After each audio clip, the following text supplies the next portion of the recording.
ఓం బ్రహ్మదేవాయ నమః. ఓం బ్రహ్మదేవాయ నమః. ఓం బ్రహ్మదేవాయ నమః. ఓం బ్రహ్మదేవాయ నమః. ఓం బ్రహ్మదేవాయ నమః. హిరణ్యకశ్యప, నీ తపస్సుకు మెచ్చు తిని నీకు ఏం వరం కావాలో కోరుకో. ఓ బ్రహ్మదేవా, నాకు వరం ఇవ్వండి. నాకు ఈ సృష్టిలో మీచే సృష్టించబడిన ఏ జీవి వల్ల నాకు మరణం సంభవించకూడదు. నా మరణం పగలు గాని రాత్రి గాని, గృహం లోపల గాని బయట గాని, అస్త్ర శస్త్రాల వల్ల గాని నేను ఖచ్చితంగా జీవించే ఉండాలి. ప్రభు అమ్మా, మన నోటి వెంట కేవలం హరినామా మాత్రమే రావాలి. నిండు మనసున ఆయన శరణాగతి కోరాలి. ఆ నామం మాత్రమే అందరికీ ముక్తినిస్తుంది. ప్రహ్లాద, నేను ఏదైనా కోరుకుంటే నువ్వు అది పూర్తి చేస్తావు కదా. తల్లి కోరిన కోరికను తీర్చడం ఒక పుత్రుని యొక్క కర్తవ్యం.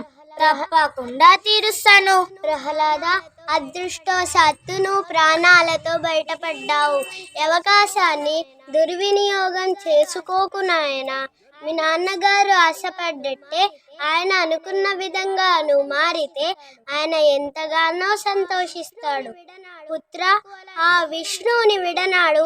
నీకు అలా చెయ్యడం కష్టమనిపిస్తే నీ మనసులోనే ఎవ్వరికీ తెలియకుండా స్మరించుకో నాయనా. కానీ నీ తండ్రి గారి ఎదుట మాత్రం ఆయన శత్రువు భక్తిని ప్రదర్శించకు నాయనా. ఇప్పుడే కదా నాకు పుత్రుని ధర్మం ఏమిటో నాకు చెప్పావు. మరి ఆ ధర్మాన్ని నువ్వు పాటించవా? అమ్మా, కలకండ స్వభావం చేత తీయగా ఉంటుంది, ఉప్పు స్వభావం చేత ఉప్పగాను, మిరపకాయ స్వభావం చేత అవి కారంగాను ఉంటాయి. కలకండ తీయదనం, ఉప్పుదనం, మిరపకాయ కారం లాంటి వాటికి గుర్తింపుకి మూలం. అవి తన ధర్మాన్ని ఎట్టి పరిస్థితుల్లోనూ అసలు వదులుకోలేవు. వాటి స్వభావాన్ని ఎప్పుడు దాచుకోలేవు. విధంగా జీవుల ధర్మం, వాటి గుర్తింపు, వాటిలో ఉన్న ఆ భగవంతుని అంశయే. అవి అన్ని అయినా దాసులే. ఇప్పుడు మీరే చెప్పండి, నేను నా ధర్మాన్ని ఎలా వదులుకోగలను, ఎలా దాచుకోగలను? ఎందుకు ఇలా హఠం చేస్తున్నావు? నా మాటలని ఎందుకు అర్థం చేసుకోవడం లేదు? నిన్ను ప్రాణాలతో చూడాలని నేను అనుకుంటున్నాను నాయన. నిన్ను ప్రాణాలతో చూడాలనుకుంటున్నాను నాయన. అమ్మా, నా గురించి చింతించే తల్లి మీరు మాత్రమే అనుకుంటున్నారా? ఆ శ్రీ మహావిష్ణువు కూడా నాకు తల్లి లాంటి వారే, ఇంకా తండ్రి లాంటి వారు. నా బంధువు, నా సుఖుడు కూడా. తమేవ మాత పితాత్మమేవ తమేవ బంధుష్య సకాంతమేవ. నా మీద మీకు ఎంత చింత ఉందో ఆయనకి కూడా అంతే చింత ఉంది. మీరు దిగులు పడకండి, ఆయన నాకు ఏమీ కాకుండా చూసుకుంటాడులే. ప్రహ్లాద, ఆ భగవంతుని మర్చిపో. నేను భగవాన్ విష్ణుని ఎప్పటికీ శత్రువుగా చూడలేను. నేను ఆ ప్రహ్లాదుడికి మరణదండ విధిస్తున్నాను. అట్లనా? నువ్వు నీ హరిని ఈ స్తంభంలో చూపగలవా? సందేహము వలదు చక్రి సర్వోపగతుండు ఎందెందు వెతకి చూచిన అందందే గలడు దానవాగ్రని వింటే.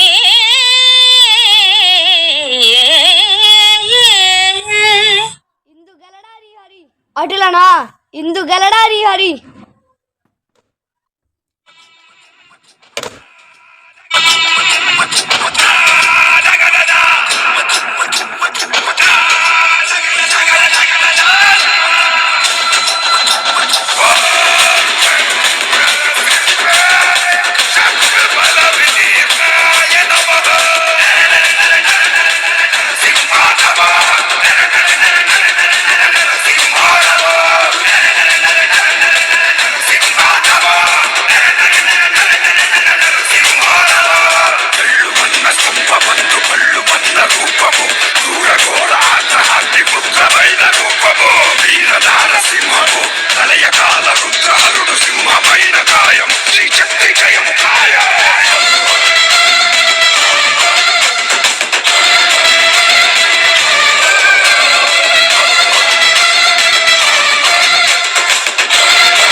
శాంతించండి ప్రభు, శాంతించండి, శాంతించండి ప్రభు, శాంతించండి.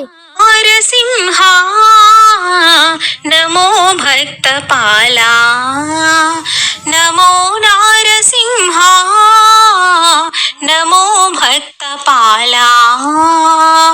విధాతాదులే వెరగు చెందుని ఉగ్రరూపమోపశమింపుమా, విధాతాదులే వెరగు చెందుని ఉగ్రరూపమోపశమింపుమా. త్రిలోకాలకు ప్రియంబైనని ప్రసన్నాకృతి ప్రసాదింపుమా, త్రిలోకాలకు ప్రియంబైనని ప్రసన్నాకృతి ప్రసాదింపుమా.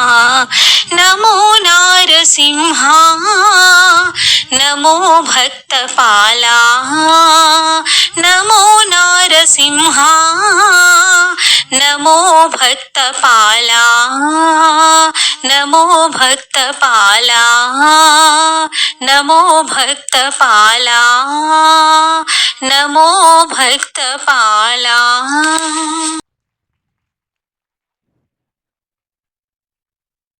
ఎలా ఉందండి ఈ నాటకం? ఎలా ఉంది? మీ చప్పట్లతో చూపించాలి. చూడండి, మా దగ్గర డాన్సులు, సింగింగ్ అట్లాంటివే కాకుండా నాటకాలు కూడా చేస్తున్నారు. ఇది ఎంత పర్ఫెక్షన్ వచ్చిందో మీకే ఐడియా ఉండాలి. ఇంకో విషయం చెప్పాలి ఏంటంటే, చాలా పెద్ద పెద్ద స్కూళ్ళు వచ్చాయి. డిస్ట్రిక్ట్ మనం బయట ఫోటో